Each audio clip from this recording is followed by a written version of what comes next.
नमस्कार, दैनिक shift time में आप सभी का बहुत बहुत स्वागत है। बात करें हमारे जम्मू की तो बड़ा ही शांतिपूर्ण इलाका माना जाता है, मंदिरों का शहर है। पर आए जो हादसा हो रहे हैं, घटनाएं हो रही हैं, बहुत बड़े सवालों को खड़ा कर देती हैं। आखिर जम्मू की जनता की आज के दौर में क्या मांग है?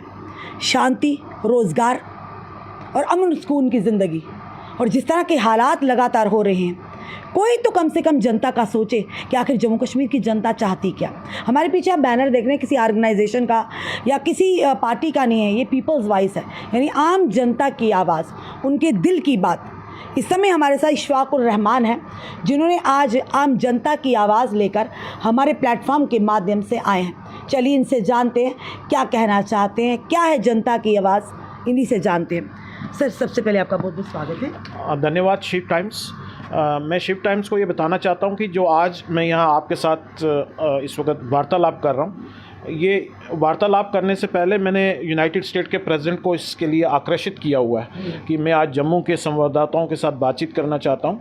और जो मौजूदा हालात जम्मू कश्मीर के अंदर बने हुए हैं, मैं इसको हालात को दुनिया के जो जम्मू कश्मीर में इंटरेस्ट है उसके साथ जोड़ते हुए देख रहा हूँ। और इस संदर्भ में मैंने आज की इस वार्तालाप में जो बाकी पत्रकार जो हमारे दोस्त आए, उनसे भी मैंने कुछ चीज़ें डिस्कस की, कुछ बातचीत हुई। उसमें मैंने 1995 में जो कश्मीर के अंदर आतंकवादी गतिविधियाँ हुई, जब शुरू हुई आतंकवाद जम्मू कश्मीर के अंदर, 1995 में जो कश्मीर के अंदर विदेशों के लोगों को अगवा किया गया कश्मीर में, और उसमें अमेरिका के लोगों को भी अगवा करके मारा गया। मैं आजकल जो ठीक इलेक्शन से पहले जम्मू कश्मीर के अंदर वारदातें हो रही हैं, मैं इन सब वारदातों को उनके साथ संबंध में देख रहा हूँ। और मैं आज की इस वार्तालाप में जम्मू के संवाददाताओं के ज़रिए अमित शाह साहब से ये सवाल पूछना चाहता हूँ, और अमित शाह साहब को मैं ये रिक्वेस्ट कर रहा हूँ कि वो इसकी ज़िम्मेदारी जो है किसी पे डालें। जम्मू कश्मीर के हालात की ज़िम्मेदारी उनको किसी पर डालनी पड़ेगी, और उसमें उनको एहतियात नहीं करना है कि हमें गवर्नमेंट ऑफ इंडिया एजेंसी अगर इन्वॉल्व है किसी हिसाब से, किसी अपने मफाद के लिए जम्मू कश्मीर में हालात ख़राब करने में, तो उनको अगर उन्होंने इस पे कंप्रोमाइज़ किया तो मुझे लगता है आने वाली हमारी नस्लें जम्मू कश्मीर की इस वक्त बर्बाद होने की तरफ जा रही हैं। इशफाक जी, आखिर इन सारे हालातों की जिम्मेदारी किसकी, क्यों पनप रहे हैं? यानी पहले घाटी में सुनते थे आए दिन इस तरह की घटनाएं, अब जम्मू संभाग को निशाना बनाया जा रहा है। और एक तरफ केंद्रीय मंत्री कहते हैं, यहाँ से जाकर केंद्र में कहते हैं कि हालात सामान्य हैं। देखिए, मैंने आज की प्रेस कॉन्फ्रेंस में सबसे बड़ा मुद्दा ये रखा है कि 1995 के बाद आज ठीक इलेक्शन से पहले जो वारदातें हुई हैं, अमित शाह साहब को इसकी जिम्मेवारी किसी पे डालनी पड़ेगी। किस पर डालनी पड़ेगी? ये उनका है, अमित होम मिनिस्टर वो हैं, फाइलें उनके तो कहते हैं कि फाइलें उनके, देखो फाइलें उनके पास हैं, रिव्यू उनके पास है, एजेंसीज उनके पास हैं, बहुत बड़े बड़े फिलासफर उनके पास हैं, हर तंत्र उनके पास है, मेरे पास कुछ नहीं है। लेकिन सिर्फ मेरा इतना कहना ज़रूरी है जम्मू कश्मीर के एक बाशिंदे होने के नाते कि जम्मू कश्मीर का जो आम नागरिक है वो आने वाले वक्त में बुरे हालात में ना फंसे, किसी साजिश में ना फंसे, उसको तहफ़्फ़ुज़ मिले। उसको मद्देनज़र रखते हुए अमित शाह साहब, होम मिनिस्टर ऑफ इंडिया की ड्यूटी है कि वो किसी न किसी पर ये जिम्मेदारी डालें, ना कि सिर्फ ये कह दें कि जिस तक आप पहुंच नहीं सकते उस पर बोतान लगा दें, या उस पर कह दें कि वो करवा रहा है। उससे पहले हमें अंदर का भी देखना पड़ेगा, इंटरनल भी देखना पड़ेगा, इंटरनल कौन इन्वॉल्व है। यानी आपको लगता है घर का भेदी लंका डाय? 100% मैं Amit Shah home minister of India को ये कह रहा हूँ कि आपको अंदरूनी भी देखना पड़ेगा। सीधा किसी चाइना पे मैं कह दूँ कि चाइना कर रहा है, चाइना कैसे कर रहा है? डोडा चाइना में आके, क्या शी जिनपिंग का कोई आदमी चाइना में आके थोड़ा कुछ, आपने चाइनी आर्मी का कोई आदमी जिनपिंग का देखा डोडा में? कर तो लोकल रहा है। लोकल तक कौन सी एजेंसी पहुंच रही है? कौन से तंत्र लोकल को मजबूर कर रहा है कि तो हथियार पर हावी हो रहे हैं, और लोकल और उनका जहन चेंज कर रही हैं कि उनको हथियार उठाना चाहिए, उनको पुलिस को मारना चाहिए, उनको आर्मी को मारना चाहिए, जो मिले उसको मारना चाहिए, मानवता को मारना चाहिए। मिलिटेंसी का नाम ही यही है।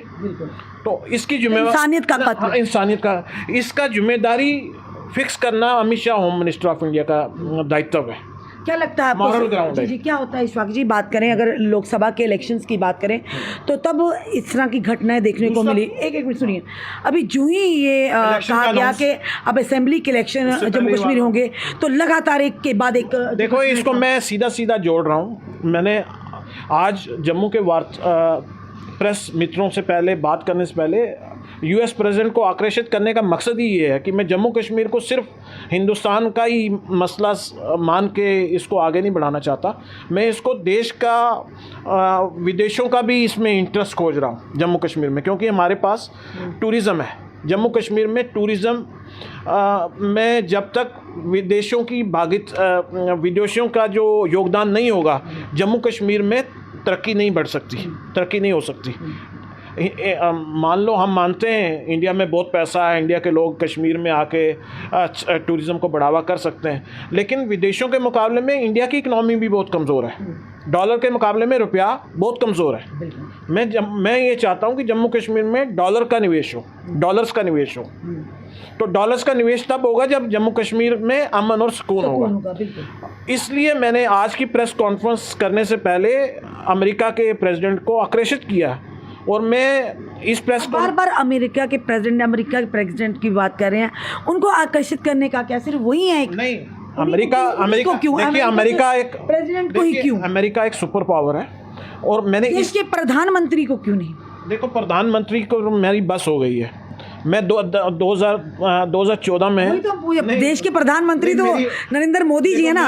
अब दूसरे प्रदेश मैं बताता हूँ। 2018 में मेरी प्रधानमंत्री से 17 में मुलाकात हुई, और 2014 में बीजेपी का उम्मीदवार मैं हूँ। मैं बीजेपी से चुनाव लड़ चुका हूँ कश्मीर में, और बीजेपी से चुनाव लड़ने के बाद मैं किस बीजेपी लीडर का वाकिफ़ नहीं हूँ। पूरे हिंदुस्तान में हर बीजेपी लीडर मुझे जानता है। प्रधानमंत्री से मैंने पार्लियामेंट में मुलाकात की है 1 to 1, ये मैं ऑन रिकॉर्ड बोल रहा हूँ, और ये सारी चीज़ें उनके ध्यान में मैंने डाली हुई हैं।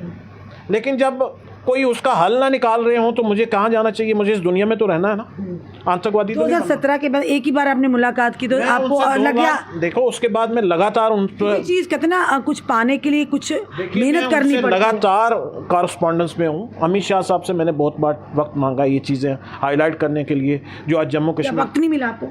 देखो जब मैंने कह रहा हूँ, जब उनकी एजेंसीज यहाँ जम्मू कश्मीर में तबाही करना चाहती हैं, जम्मू कश्मीर में कत्लो गारत देखना चाहती हैं, ये साफ तौर पर एक बड़ा घिनौना इल्ज़ाम लगा रहे हैं। हाँ, तो कि उनकी एजेंसीज, देखो मैंने लिख के भेजा, देखा मैंने लिखित में दिया हुआ है। परिणाम क्या होंगे? क्योंकि आप केंद्र के बारे में मैं तो उनको बोल रहा हूँ, पुलिस को कह रहा हूँ। मैंने पुलिस के एडीजी को बोला, डीजी को मैसेज किए हैं, उनकी एजेंसीज के जो आदमी इन्वॉल्व हैं उनको बुलाया जाए पुलिस के उसमें। आपको लगता है कि एजेंसीज के लोग मिले हुए हैं तभी? डीजीपी जम्मू कश्मीर, मेरे पास रिकॉर्ड है सारा। इस प्रेस कॉन्फ्रेंस से मैं हवा में बातें नहीं कर रहा। मैंने उनको कहा है भारत सरकार की एजेंसी का फलाना आदमी मुझे फलाने ऑफिस में चाहिए। वो बोल रहे हैं हम बेबस हैं, कुछ नहीं कर सकते, भारत सरकार का कंट्रोल है। लेकिन मेरे पास तो अख्तियार है ना, मेरे पास तो आप लोग दोस्त हो ना जो इस चीज़ को उभार सको। नहीं, हम भी उसी को उभारेंगे जो तथ्य के आधार पर हो। आप जो भी इल्ज़ाम लगाए, आप जो मैं कह रहा हूँ ये ऑन रिकॉर्ड कह रहा हूँ, आप इस चीज़ को डीजीपी को बताइए। आप इतने सालों से मेहनत कर रहे हैं, आप कह रहे हैं कि एजेंसीज, आपने इल्ज़ाम लगाया एजेंसीज मिली हुई हैं, तो उन मिली हुई एजेंसीज को बाहर निकालना होगा जो इस तरह के। अमित शाह साहब की जिम्मेवारी, वही तो कह रहे हैं। आज इतने सालों के बाद आज आप आए हैं। आज मैं ये इनका मुझे कोई लेना देना नहीं। आज एजेंसी ऐसे काम कर रही है कि मैं इसको काटूँ ये मुझे काटे, इस टाइप से काम चल रहा है। मैं फेस कर रहा हूँ ना। जी, ये मतलब इसके आधार पर, किसी तथ्य के आधार पर बात कर रहे हैं। मैंने ये डीजी साहब को पूरा ब्यौरा दिया हुआ है। डीजीपी उसके लिए चाहे कुछ भी हो जाए, चाहे हालात खराब भी हो जाए, कोई शहीद का अपने गोल्स हैं। इलेक्शन डेफर करवाना उनका गोल है इस वक्त, सबसे बड़ा एजेंसीज का गोल है। मुझे ये लग रहा है। ये आपको लग रहा है? वही तो लगना और होना नहीं, मेरी आशंका है इलेक्शन से ठीक पहले हो रहा है। इशफाकुल रहमान जी, जो आप आज बातें कह रहे हैं ना, हाल ही में एक कोई पुलिस अधिकारी हैं जो उन्होंने कहा तो उन्हें जेल की हवा खानी पड़ी। कोई बात नहीं, मैंने ये लिखित में दिया हुआ है। हाँ, मैं बोलने से पहले डीजी साहब को बहुत बार रिक्वेस्ट कर चुका हूँ कि जो है क्या कहते हैं, जिस एजेंसी पर मुझे शक है उसके रिप्रेजेंटेटिव को बुलाया जाए। पुलिस सबसे, मुझे ये है कि जो लॉ इन्फोर्समेंट एजेंसीज हैं यहाँ पे, चाहे वो पुलिस है, बीएसएफ है, चाहे वो आर्मी है, उनके तहफ़्फ़ुज़ के लिए जिस पर मुझे खदशा है कि जिसके द्वारा यहाँ पे लोगों को भड़काया जा रहा है, उसको कम से कम उन ऑफिसेज में तो बुलाना चाहिए कि हमारे खिलाफ क्यों भड़काया जा रहा है। बिल्कुल नज़र रखनी चाहिए पैनी। मुझे आपके खिलाफ भड़का दें, या इधर SHO बाहर बैठा हुआ है, कोई DSP रेजिडेंसी रोड पे कोई एजेंसी आके मुझे उसके बारे में कुछ गलत बोलते, वो मेरे लिए सारी उम्र के लिए दुश्मन बन गया। क्यों बोले, क्यों ऐसे मिस इन्फॉर्मेशन फैलाएं? मतलब मिसकंसेप्शन मिस इन्फॉर्मेशन दे दी जा रही है। आप उसके बदले अगर आप किसी को आप तरक्की नहीं दे सकते, किसी को रोज़गार नहीं दे सकते, किसी के साथ अच्छाई नहीं कर सकते, उसको उलझाओ भी तो मत। बिल्कुल। तो इस चीज़ में यानी जिस तरह से आज भी अगर बात करें, कैप्टन दीपक जी वीर गति को प्राप्त हुए हैं आज भी डोडा में एनकाउंटर, यानी कि बात करें पुंछ, राजौरी, रियासी, डोडा, कठुआ, अपतनी टाम के जंगलों में भी, अकर जंगलों में भी पहुंच चुके हैं आतंकी। तो ऐसे कैसे पहुंच रहे, क्या मैंने प्रेस कॉन्फ्रेंस की है आज के इस माध्यम से, मैं इस चीज़ को अजीत डोवाल साहब के नोटिस में ला चुका हूँ। इस प्रेस कॉन्फ्रेंस से पहले लिखित में DGP से मुसलसल मैंने रब्ता रखा है, SMS भेजे हैं, उनके रिप्रेजेंटेटिव को मैंने ये बातें बताई हैं कि जब तक अमित शाह, अब मैं इस कंक्लूजन में फिर से ला रहा हूँ कि जब तक अमित शाह रिस्पॉन्सिबिलिटी फिक्स नहीं करते, जो लोग इस जम्मू कश्मीर में सेट नहीं करते, रिस्पॉन्सिबिलिटी जब तक फिक्स नहीं करते, तब तक मुझे नहीं लगता कि जम्मू कश्मीर सही दिशा में जा पाएगा, चाहे उसमें उनकी एजेंसीज भी हों, क्योंकि उनको सबसे पहले मानवता का ख्याल रखना चाहिए, ना कि गोल्स देखने चाहिए। इस वक्त मानवता की पुकार है जम्मू कश्मीर में इलेक्शन, एजेंसीज चाहेंगी नहीं हो, मानवता का तो कत्ल हो गया, 7 महीने तो मानवता पीसेगी। और एक गवर्नर और एक लेफ्टिनेंट गवर्नर क्या, एक एडवाइज़र क्या करेगा बताओ? लोगों के उम्मीदवार होते हैं 90 होते हैं, जम्मू कश्मीर में 90 MLA होंगे, 90 की अगर फैमिलीज ही सिर्फ खुश हो जाए तब भी बहुत बड़ी बात है। फैमिलीज में कितने हारा। आपको क्या लग रहा है कि इलेक्शन को डेफर करने के लिए चले? देखो मैं सिर्फ इतना है कि जम्मू कश्मीर के अवाम को अवाम समझा जाए, ना कि इनको पाकिस्तानी समझा जाए, ना कि इनको तालिबानी समझा जाए, ना अफगानिस्तानी समझा जाए। जम्मू कश्मीर के अवाम को समझा जाए, उनका हक है जो उनको दिया जाए। इस वक्त उनका हक है इलेक्शन, उनकी ज़रूरत है इलेक्शन, उनके नुमाइंदे होंगे, 90 नुमाइंदे होंगे, 90 MLA होंगे। अगर 90 सिर्फ अपनी फैमिलीज़ को ही पालेंगे तब भी जम्मू कश्मीर का बहुत। मैं भाजपा से इलेक्शन भी लड़ा है, तो भाजपा के हाईकमान से बात की आपने? मैं प्रधानमंत्री साहब से 2 बार मिल चुका हूँ पार्लियामेंट में। तो क्या निराशा चीज़ें मेरी लगी? मुझे लगता है कि प्रधानमंत्री साहब को बड़े बखूबी वाकिफ़ हैं अंदरूनी परेशानियों के, लेकिन अब मेरी प्रेस कॉन्फ्रेंस उनको, अगर वो परेशान हैं इंटरनली इन सारे हालात से, तो मुझे लगता है ये मजबूती देने वाली प्रेस कॉन्फ्रेंस है उनको भी। चलिए, धन्यवाद। जी। इशफाकुर रहमान एक पॉलिटिकल एक्टिविस्ट हैं, काफ़ी बेबाकी से आज इन्होंने जो मुद्दे रखे हैं, और गृह मंत्री अमित शाह जी से भी इन्होंने कहा कि किसी ना किसी के ऊपर जिम्मेदारी सौंपनी होगी।